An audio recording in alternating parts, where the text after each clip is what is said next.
Bueno, hoy vamos a traer un nuevo ciclo. Vamos a comenzar un nuevo ciclo. Vamos a hacer videos con referencias a la historia, dudas, preguntas que tenemos, cosas que necesitamos conocer. Y vamos a aprender juntos, porque yo también soy curioso y entonces como tengo preguntas de mi ignorancia, que quisiera saber más, empiezo a averiguar cosas que realmente son atractivas e interesantes culturalmente hablando. Entonces, si les parece, vamos a hacer este nuevo ciclo con conocimientos desconocidos. Y entonces yo me voy a nutrir de conocimiento para hablar por lo menos aproximadamente del tema histórico que vamos a tocar. Y vamos a empezar a hablar de los grandes festicholas de la antigüedad, de los grandes conciliábulos, de los grandes encuentros, de las grandes fiestas. O sea, las grandes reuniones que se hacían en la antigüedad, la gente selecta culturalmente hablando, que eran realmente grandes y extraordinarios pantagruélicos encuentros. Así que es muy importante hablar de ese tema. Y claro, parece que estas reuniones selectas, en que grupos minúsculos, en un banquete, que siempre lo daba el acaudalado de la ciudad, o sea, el que tenía riquezas y que podía darse el gusto de hacer una festichola, porque no solamente invitaba a 5, 6 o 10 filósofos, que eran los que llevaban el pensamiento, los que realmente estaban construyendo la gran cultura de la época. Estoy hablando de 500 años antes de Cristo, 400 y pico de años en Grecia, en Atenas sobre todo. Y entonces, por ejemplo, Jenofonte, Platón habla de lo mismo, de los banquetes. Ya vamos a ir a averiguar cómo veía los banquetes Platón. Jenofonte era uno de los discípulos de Platón y cuenta él un banquete en la casa de Calia. Calia, hay un vino en Argentina que se llama Calia, porque era un productor de vinos famoso y era un enormemente rico. Y él tenía sus riquezas y se daba sus gustos, pero de una forma increíble. Y entonces reunía en su casa grandes fiestas, y esas fiestas eran amenizadas por cómicos, por contorsionistas, en fin, por un montón de cosas. Y tenía unos bufones, o sea, unos chistosos, unos graciosos que se ocupaban, pero gente muy capaz, muy inteligente. Había un tal Filipo, por ejemplo, según cuentan, que se burlaba de todos los personajes que caían ahí. Entonces, era una cosa muy interesante esa fiesta. Pues, toda la época griega de esos tiempos se fomentaba el movimiento cultural en las clases sociales altas, porque todavía en ese tiempo no se olviden que existía la esclavitud. Cada uno de los ricachos esos tenía esclavos trabajando para él. O sea que no eran tan democráticos que digamos. Pero bueno, entonces todas esas cosas que a lo largo de la antigüedad fueron construyendo la base cultural de Occidente, que es la base que nosotros tenemos hoy como el gran conocimiento de todas las relaciones humanas, porque claro, estamos hablando de Platón, que después fue el que inmortalizó, y de sus discípulos, como por ejemplo un Aristóteles. Platón tenía la academia, que era una quinta sagrada. Nosotros yo tuve la suerte de conocer esas ruinas ahora. Ya no hay nada, es un descampado, que incluso nadie sabe en Atenas dónde está la academia. No me pasé como 2 horas averiguando para que me llevaran a dónde era. Y quería yo conocer dónde había sido el liceo y nadie me pudo dar nota, donde Aristóteles enseñaba caminando por los jardines del liceo a sus alumnos. Es decir, uno quiso ir a empezar a aprender, a curiosear, a averiguar. Pero yo estuve en la academia ahí, donde estaba la tumba de Academos, parece que fue un acaudalado personaje. No he averiguado mucho de la vida de él, y ahí Platón tenía su academia. Y ahí desfilaron los grandes iniciados. Ahí estuvo justamente Aristóteles, ahí estuvo Licurgo, ahí tuvieron los grandes iniciados, del que Platón habla en su libro. Pero también hablaba de este asunto de las festicholas estas que hacían, donde realmente se juntaba lo graneado de la intelectualidad de esos tiempos. Ahora bien, estamos hablando de 400 años antes de Cristo, de 300 y pico de años. Pero la curiosidad mía no va a hablar de Grecia. Tengan en presente ustedes que yo no soy historiador, ni mucho menos, soy un curioso que ha andado averiguando toda su vida para tener un conocimiento por lo menos elemental de la historia.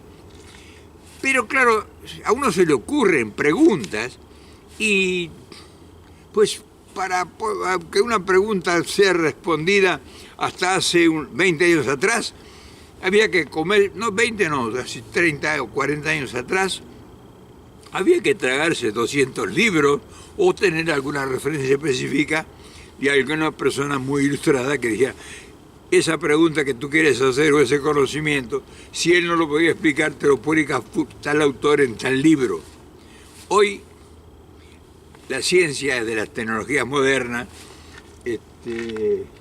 estos conocimientos y todas estas facilidades que nos presenta la modernidad, junto con los problemas también, hacen que tengamos mayor acceso al conocimiento. Y entonces la curiosidad que uno tiene, pues lo que antes costaba leerse un tomo de libro, ahora hoy lo ponen en Google, en Internet, y en 2 minutos tienen la respuesta, o por lo menos una orientación. No es la cultura, pero desasna a uno quiere, no tiene tiempo ya no puede leer tantos libros como quisiera. Puede buscar un resumen que le tarda 10, 15 minutos y uno se lee un resumen de un libro muy importante y ya sabe qué es lo que trataba el libro, eso por lo menos tener un conocimiento elemental. No voy a decir que eso culturalmente es aceptable, y esto incluso mucho es criticado por la gente realmente superiormente intelectual. Pero el que no tiene posibilidades, como en el caso nuestro y muchos como en mi caso, pues puede llenarse de un acervo relativamente ilustrado, no vamos a decir cultural, para tener conocimiento de qué, la Ilíada o la Odisea o en fin, miles de libros que uno quisiera haber leído, leer, o históricamente qué pasó en tal época y demás. Esto trae a colación por algo que voy a tocar, que ya es profundamente un tema, no voy a decir de la misma época, pero de esa zona, y más o menos tiene relación, porque en esos tiempos todavía no existía el cristianismo, o sea, no se conocía en esos tiempos la llegada de después de Jesucristo o de Jesús de Nazaret, y mucho menos de Mahoma y demás. Entonces vamos a ir curioseando para por lo menos ir conociendo algo. Y claro, es de imaginar que en esa época todo lo que se tratara de importante, ya sean grandes negocios, o ya sea acuerdos, o reuniones políticas, o en fin, era todo muy limitado, pero se manejaba en un ambiente de mucho prestigio. O sea, los esclavos no podían tener conciliábulos ni reuniones para festejar nada, o sea que no había ningún banquete excepto para ser servidores del banquete, pero el esclavo no tenía derecho a nada, excepto que era un esclavo de privilegio que lo tenían en los banquetes para cumplir con la misión de atender bien a la gente. Entonces, en esos banquetes se supone que ya era una costumbre generacional, una costumbre ya hecha culturalmente aceptada, que todos no había otra forma, no era el café como uno va ahora a una confitería, un café y se reúne con los amigos y hace una cena o un almuerzo o un desayuno y se reúne para hablar de negocios o para hablar de política o para, en fin, tener alguna reunión de trascendencia. Incluso puede ser una reunión social o puede ser una despedida de soltero, en fin. o un encuentro de profesionales que tienen que poner en contexto alguna cosa que están desarrollando, algún proyecto. Pero en ese tiempo, generalmente en estas sociedades ya donde no existía la esclavitud, porque ya aproximándose al año 200 o 100, al año 100, antes de la era cristiana, me imagino que la costumbre seguía, porque parecería que esto venía ya no de Grecia, sino de culturas ancestrales anteriores, posiblemente serían distintas. Pero la curiosidad mía, o la curiosidad nuestra, por decirlo de alguna forma, pues somos muchos los que estamos en esto, no es precisamente eso. A ver si en ese tiempo, lo que se le llamó, esa pintura que inmortalizó Leonardo da Vinci, que realmente pues nosotros vemos la última cena, que es una pintura hermosa de un hecho histórico que derivó en una religión aceptada por 1000 y tantos millones de creyentes. Entonces sería bueno averiguar esa parte que sí se tiene como muy respetable, o sea, como un acto del origen de la religión cristiana. O sea, la última cena demuestra que hubo una reunión de 12 personas que tenían algún interés por algo, o sea, no creo que era un interés para ocuparse de lo religioso, sino que era un interés por las personas que participaban, porque todos en alguna medida eran gente comerciante, o sea, la gente de los que se llamaron luego, se les denominó apóstoles, eran, o sea, amigos o conocidos de Jesús de Nazaret. Y entonces esos apóstoles, esa gente, 3 o 4 de ellos eran pescadores, pero no eran pescadores con una caña de pescar, tenían su propia barca, o sea que tenían ya una empresa. Y había algunos pescadores que tenían su familia, porque eran gente a veces de familia, a veces no era él, creo que los tengo acá anotados porque yo quería ilustrarme y he estado investigando para hablar con propiedad, por lo menos darle una orientación que tenga asidero con la realidad. Entonces, entre esa gente, entre esos 12 apóstoles, estaban, por ejemplo, el lugar primero, vamos a hacer una crónica, ¿no? El lugar era un lugar en las afueras de Jerusalén, del antiguo Jerusalén, un lugar que estaba al pie de una montaña y que se llamaba el Cenáculo, que era, parece, una reunión donde se reunían personalidades de judíos. O sea, que no era un lugar cualquiera, no era un escondite, era un lugar público donde se celebraban reuniones, se supone que fue en el Cenáculo, en ese lugar donde se realizó la última cena. O sea, ese lugar era de un tal José de Arimatea.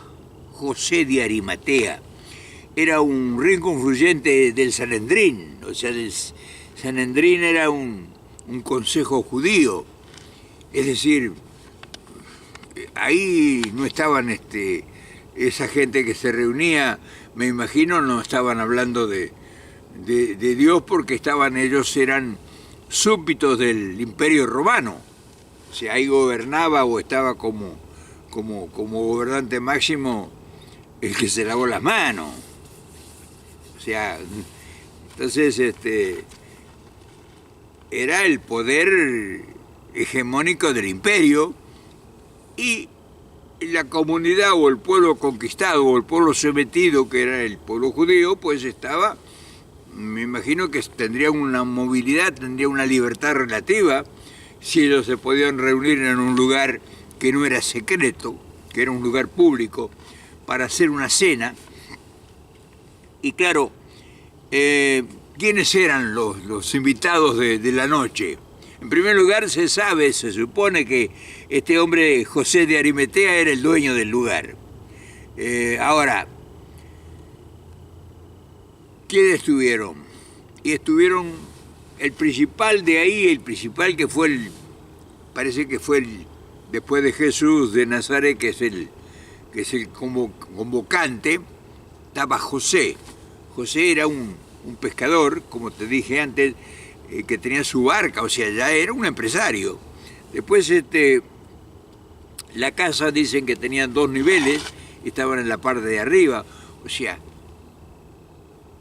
era una cena, la última cena, dice en el Testamento, en el Nuevo Testamento dice la última cena, o sea que se contradice o está mal explicado, o está mal interpretado, o está mal traducido, porque se supone que se tomó vino y pan y vino. Si era la última cena, no creo que van a cenar con pan y vino. Me imagino que habrá sido una cena donde se iban a discutir temas de interés. Siendo frío mucho. Y entonces, ¿qué interés se discutía ahí? Y debía ser un interés político eso. O sea, no creo que fuera un interés religioso por las consecuencias. O sea, después de esa cena, después de esa reunión esa noche, con todos los participantes, va a decir, los que fueron los apóstoles, que fue gente, por ejemplo, estuvo Pedro, estuvo Andrés, estuvo Santiago, que era una persona rica, o sea, Juan, Felipe, esos eran pescadores, pero por ejemplo, Santiago era una persona dicen que era una persona de posición económica, y eran todos comerciantes o gente de trabajo, de cosas. Ahora bien, ¿no eran políticos? ¿Estaban reunidos para qué? Sí, bueno, la conclusión dice, bueno, las divinas escrituras o la religión habla de que fue, que hablaran de Dios y de cosas que... Pero después de la cena lo condenaron a muerte al otro día a Jesús de Nazaret a morir en la cruz, o sea que un castigo, un tribunal, ¿quién fue el tribunal que lo juzgó? O sea, todas esas cosas yo no las sé, no las sabemos, muchos no las sabemos. Y yo digamos, me he nutrido con la inteligencia artificial, que incluso se sorprendió por la capacidad de preguntar de diferente. También no es el tiempo de los griegos, pero en la zona, en la región, eran costumbres esas. Entonces, esas reuniones, esa última cena era una reunión que se aproximaba a los banquetes griegos. Tal vez no tenía el mismo contenido, o sí, pero se presume, o sea, uno en el análisis, no quiere decir, ni quiere faltarle respeto a nada, ni mucho menos el tema religioso. Acá no es un tema religioso, o sea que no, por favor, no me vayan a confundir con que yo estoy haciendo una blasfemia, estoy haciendo un análisis de la historia de lo que históricamente nos ha llegado a nuestro tiempo. Y entonces, en el análisis uno puede preguntar, porque dice, bueno, ¿qué pasó? Terminó la última cena, hubo alguien que traicionó ahí. O sea, hay varias personas que estuvieron, fueron los que estuvieron. Por ejemplo, estuvo Mateo, que era la persona que, como te dije, rico. ¿Por qué era rico Mateo? Porque también hay que saberlo, y es curioso el tema, porque era rico y era un empleado del Imperio Romano, Mateo. Y entonces, como si era un empleado del Imperio Romano, ¿qué estaba haciendo ahí en esa reunión? Y era el recaudador de impuestos, un hombre odiado por todo el mundo, pero enormemente rico. O sea, ya en ese tiempo se quedaban con los vueltos. Entonces, o sea, estamos hablando de cosas que a lo mejor no es que no la conozcan, a muchos no la conocen. Por ejemplo, Mateo era un hombre rico porque era un empleado, no era un cualquiera. Tendría una oficina, tendría que saber qué para cobrar impuestos a todos, a los ricos. Era un tipo muy odiado, dice. Había otro Tomás era otro que era un incrédulo, ese tipo no creía en nada. Tal es así que cuando le hablaron de que la resurrección de Cristo no creyó, él dijo, no, no puede ser cierto eso. Ese era Tomás.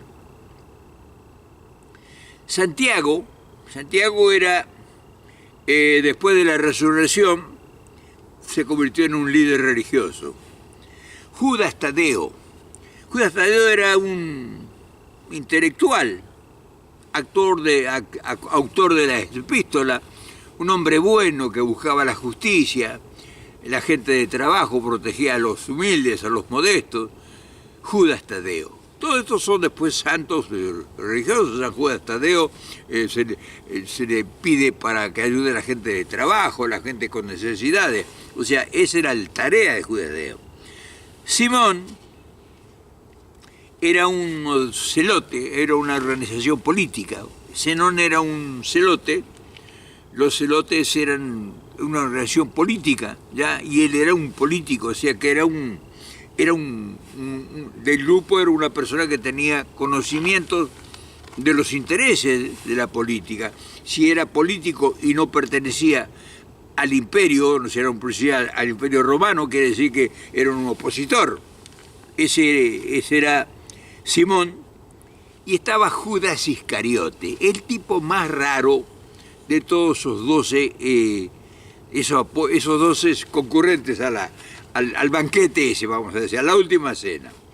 Y claro, este hombre tenía un puesto muy tentador. Me imagino que en ese tiempo sería exactamente igual que ahora. Era como designado como si fuera el ministro de Economía. Es decir, no era ministro de Economía, pero era el recaudador de impuestos. Pero era el que administraba. O sea, el que administraba el dinero del grupo. Quiere decir que colectaban dinero, había ayuda. Dicen que había un grupo de mujeres que seguían lo que Jesús predicaba y que aportaban dinero, que aportaban beneficios. Y entonces este Judas Iscariote era el tesorero del grupo. Es decir, tesorero de un grupo religioso en esos tiempos, pues no tenés. Además, ¿con qué fin juntaba dinero? O sea, si manejaba recursos económicos, pues estamos hablando de que había intereses detrás de ese grupo, de esos 12 comensales, de esos 12 personas que estaban en ese encuentro, en esa cena. Entonces, se calcula o se especula, porque fue el tipo que lo encontraron que había metido la mano en la lata, o sea, se había quedado con 30 monedas de plata. Quién sabe cuánto valor tendría, pero sería mucha fortuna, a lo mejor serían $3 millones hoy, o quién sabe más, o quién sabe, pero ese tipo es posible que es el que vendió, el que le dijo a Poncio Pilato o a la gente, a los inspectores o a los de la CIA de ese tiempo, que había una reunión política, y me imagino, porque si se quedó con dinero, o le dieron, o lo compraron, o alguien llevó la noticia. Como dije antes, no era un lugar secreto, entonces no sé, es muy difícil de explicarlo.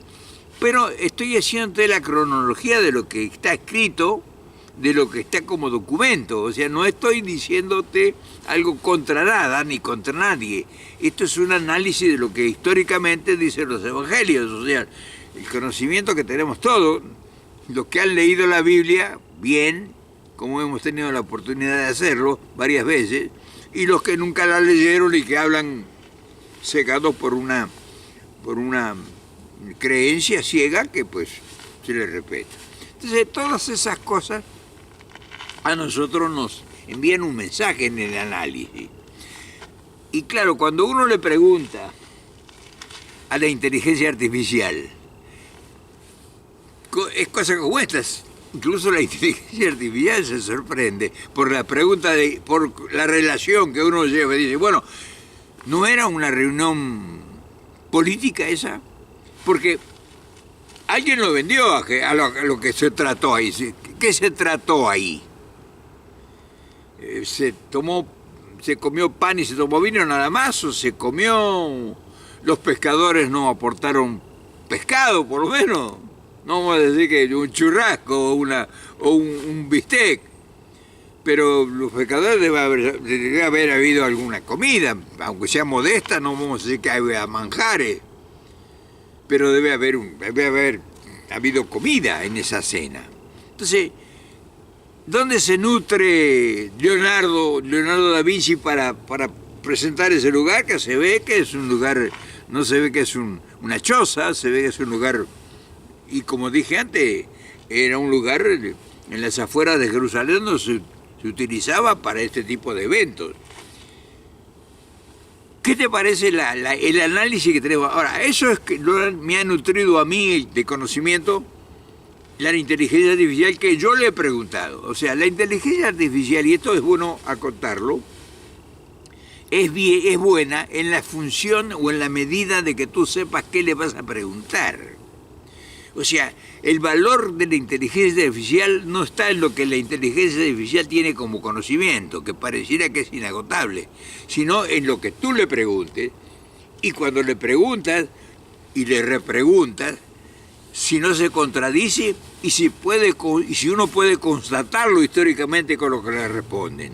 Entonces todas esas cosas son cosas que nosotros estamos aprendiendo y que, te digo de verdad, yo te los comento porque me parece a mí que es un buen hallazgo, que vale la pena, si tenemos todos acceso a la computadora y tenemos instalado el GPT de los chats con la inteligencia artificial, a pesar que hay otros, este es no es el de Google, creo que es el Microsoft. Pero bueno, ha sido para nosotros, o es para nosotros, un buen instrumento para acrecentar nuestro conocimiento y sobre todo satisfacer nuestras curiosidades, porque estamos llenos de curiosidades. Y aquí es cuando la pregunta se profundiza. Y bueno, muy bien, esa reunión, ese banquete, esa última cena, como quieran llamarle, ¿era una cosa intrascendente o era una cosa que tenía direccionada a afectar los intereses del imperio?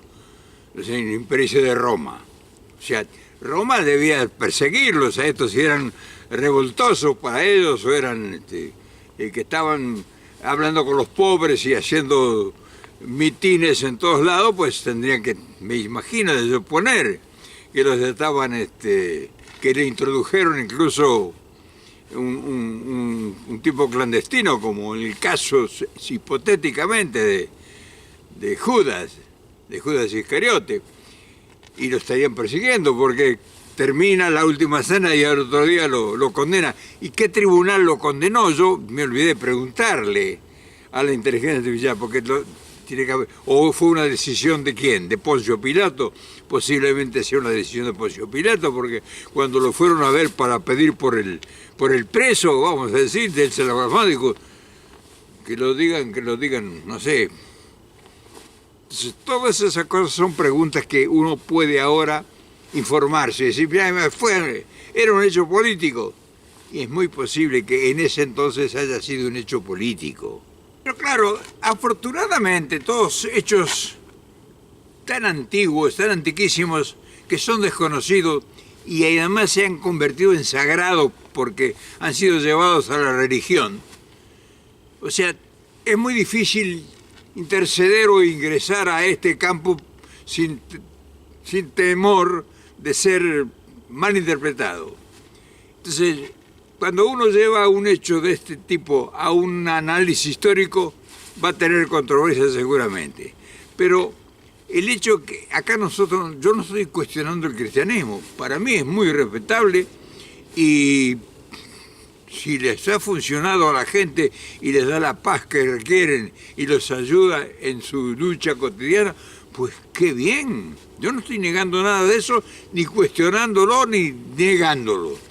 Estoy refiriéndome a un hecho histórico que por lo menos lo que nos ha llegado a estos tiempos, acorde con los hechos de eso, pues son estos.